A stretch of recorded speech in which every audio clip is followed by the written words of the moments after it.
Forward down the field, a Lions team that will not yield. And when the blue and silver wave, stand and cheer the brave. Rah, rah, rah. Sorry, I'm getting hyped up. It's getting close, boys. Training camp's this week. It is, yeah. Training camp starts this week. Fucking hell, mate. Training camp does start this week, as we just said. However, a couple of Detroit Lions are on the PUP list, the physically unable to perform list. Pop it up. Meaning they Don't may you not know, be participating, obviously, in training camp and or preseason games. God, please, no! I want to go around the room Nick. here. I want to go around the room here and get a little bit of gauge on your guys' concern level Let's get Nick first. for some of these players. What? Nick first. Yo, What? you guys remember when the Brian Branch boot video came out? Yeah. You guys remember that? Yes, sir. Yeah. Is he on this list? Yes. Brian Branch. Let's start with him. I don't like it. Concern level 1 out of 10 for Brian Branch starting on the physically unable to perform list. I'll give it a 4 because we're pretty deep in those spots. But he is a massive part of this defense. We can't act like it's not. But nobody knows what these injuries are, like how serious they are, right? Like, has anything come out about anybody specifically? I mean, obviously, we kind of know on a guy like well, I don't want to say the whole list. DJ right Reader is dealing with Yeah, that. my bad. yeah, DJ Reader. But yeah, Yeah. What? I'm like a 4. 4 out of 10 about Brian Branch. 4 out of 10. Yeah. Caleb? I'd probably say like a 3 because I think if it was more serious, we would have heard more about it for Branch. Spinning. I'm a 1. Like, it was just a cleanup off-season surgery. 1. Yeah, He's gonna be fine. He's gonna be ready to go. The boot threw me. Yeah, I know. You're microwave Nick. Yeah, you are microwave Nick. I mean that is the one guy that is kind of vague on like what's going on there. To be honest with you, like I'm looking at Tim 20man's write up on it, and there are blurbs on another guy that's obviously on the list. No surprise, but Nick alluded to it before. DJ Reader, Marcus Davenport. We know they dealt with injury issues dating back to last season. Davenport, I'm about a 6. Brian Branch is more of the surprise, and with that being it, it's like there's no real answer to what's going on with that one. But I'm not pressed over it. They speak glowingly of him during the offseason, right? Dan Campbell, AG, they've mentioned like possible position changes for him, moving to that safety spot. Brian Branch, I guess, yeah, I have to go with you guys. But Brian Branch will 1 be to 3. Oh, it's interesting. Now, Spinny, you jumped the name right there, Marcus Davenport. Yeah, Marcus Davenport, I'm a 6. Because that dude just can't stay healthy. I know it's still, he's rehabbing an injury that already happened, so that's good. Actually, I'm going to tone it down a little bit. It's a 4. Okay. Because, like I said, if Marcus Davenport and James Houston can combine to play one full season, that's a win for me. So, yeah, as long as if he starts the season on the PUP list, I won't even be that worried. Davenport. Yeah. What about? Because, yeah, you got to miss 4 weeks, right, if you start the season on the PUP list? Is it 3 weeks or 4 weeks? 4 weeks. Yeah. So I really wouldn't be that worried about that even. But hopefully it's just nothing and he'll be fine. And that's the IR. I mean, same difference, right? Just, Yeah. Yeah.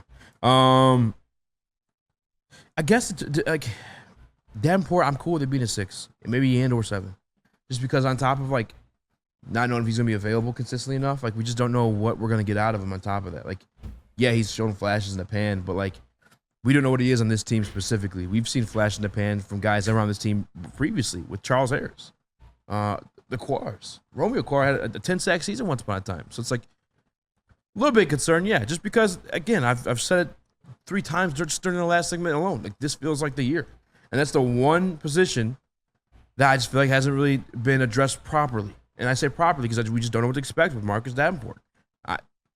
Matt Judon, please, just become a please. I'm back. Call your agent, make it happen. But yeah, no, it's a 6 to 7 for me. I'm not gonna lie. I'm at about a 4 with Davenport for the same reason I said about Branch, because on the same side of Branch having, a deep room with it, I think they have so much faith in James Houston. That's why they didn't address this as a bigger need. I think Brad Holmes specifically has faith in James Houston. So, and then, Spenny's guy, Mr. 5 sacks plus this year. If is that who steps up? Maybe if it's not, I'm serious. Bet on Betts. If Davenport's out for training camp, is this a spot where maybe Betts can find his way into some actual snaps this season? Yeah, the big white reason. Like I think Matthew Betts. He's no, I mean, like I said, if he gets as many snaps as Tracy Walker last year, he'll have more production. Or not Tracy Walker. Romeo Nope. No. Why Charles can't I- Harris. Charles Harris. Charles Yeah. Harris, If he gets as many snaps as Charles Harris did last year, he'll outproduce him. So we'll see. I'd like to see Matthew Betts on this lineup, and if Davenport is on the PUP list for a majority of camp, I think that gives him even more of an opportunity to make the lineup. Yeah, so 4 for me for sure. Caleb? Yeah, I'm honestly around like 5, 6, maybe even like a 7, just because Brad Holmes brought Marcus Davenport in to fill a hole, and we're counting on him to be healthy. He's had, like Spiny said, he's had injury problems basically his whole career, and we're betting on him to be healthy and contribute on this defense. And him already starting on the PUP list isn't a great start. Danny G said the white problem. The big white The problem. Canadian. I should let Chris name his cousin there. Yeah. What's your name for Got anything Betts? cool for Matthew Betts? For bets, I want to know if he's French Canadian. He's probably not even He's Canadian. probably not. I don't think he's Canadian. I- You got nothing. I know you don't got nothing because you didn't put the camera on yourself. just to try. like Canada, nothing. Nothing. The big white nothing. Yeah. That should be your nickname. I'm sorry. That was me. I feel bad. I'm sorry. Literally every single time. Here is the mock-up on Marcus Davenport. Let me find it. Marcus Davenport, 27, was also a big free agent addition up front for Detroit's defense. This offseason is expected to play a key role on the edge opposite of Pro Bowler Aiden Hutchinson.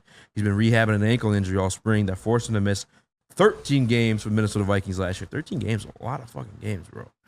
But we already kind of spoke on it. We are nervous about him, but Matthew Judon is on his way. Don't worry. Moving on to DJ Reader.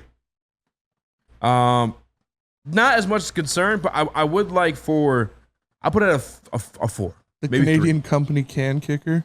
Canadian company can kicker for Matthew Betts. But DJ Reader, I put the concern level maybe at like a 4, only because a few years back we got the privilege of speaking to Lomas Brown on just Penei Sewell and Taylor Decker missing time, and just how like the offensive line at times they need to get in sync. I think you guys heard it, like the offensive line quality of the NFL is dropped just because there's not as much training camp reps, not as much padded reps, not as much preseason games, all that good stuff like that.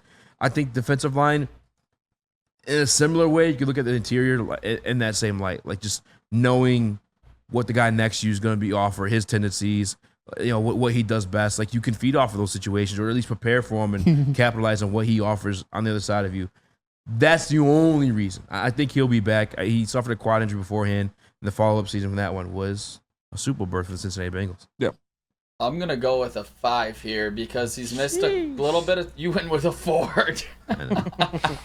Jesus, Nick, Crazy, relax, Nick. Dude, man. Yeah, dude, what are you doing? 5 away from a 10. Microwave, Nick. Yeah, all right. So he's missed 10 games combined the last 2 seasons. I just kind of wanted to get your guys' feeling around the room of how many games you kind of expect from DJ Reader, and how much would you feel, obviously comfortable with. As long as he's healthy in the missed- playoffs, I don't care. Yeah, that's kind of where I'm at. I was thinking the 4 same, games, but 6 this games. might come down to seeding when it comes to all roads lead through Detroit. That is actually a very That's a good true point. point to make, especially if you consider like just we are better indoors. Like I don't care how many times you pray to JG. The band plays better indoors. It's not. The numbers suggest it. His biggest fans know it. Like it's not. It's not like a. It's a fair criticism, So maybe there's a conversation to be had there. But as long as the playoffs, man, I really think this defense should take a big step forward. They're great against the run last year. I think you can do that now without sacrificing your linebackers. I think you're going to step from your linebackers. I'm not tripping so much, but that's a great point to bring up, Nick, to bring it to a 5. Thank you, sir. Thank you. Caleb? Yeah, I'll go around the same range as you guys, 4 or 5. I'll go with the 4. I mean, the only thing that does concern me is obviously the injury history in the past. Does it say why he is on the PUP list? Is it the leg? Yes. Yep, the quad. Okay, yeah. So I mean, Going streaky in the quad tonight. like I kind of said if it was something really serious, if it was something really serious, the Lions would have caught it during Reader's physical, bringing him in. And they knew what the situation They knew was, what too. the situation was. Yeah, exactly. And obviously, I'd like to see him out there, showing Broderick Martin and Ali McNeil a thing or two. But yeah, I'm not too like they said. As long as he's fully healthy for the playoffs, and we'll be fine. That's honestly how they tricked and trapped him in Detroit for the signing. If you guys don't remember, Yeah. they're like, we'd love to have you, but we gotta check out this quad. got the quad, and locked the doors. Like, yeah, You're not going anywhere. yeah, you ain't leaving, motherfucker. I mean, sorry.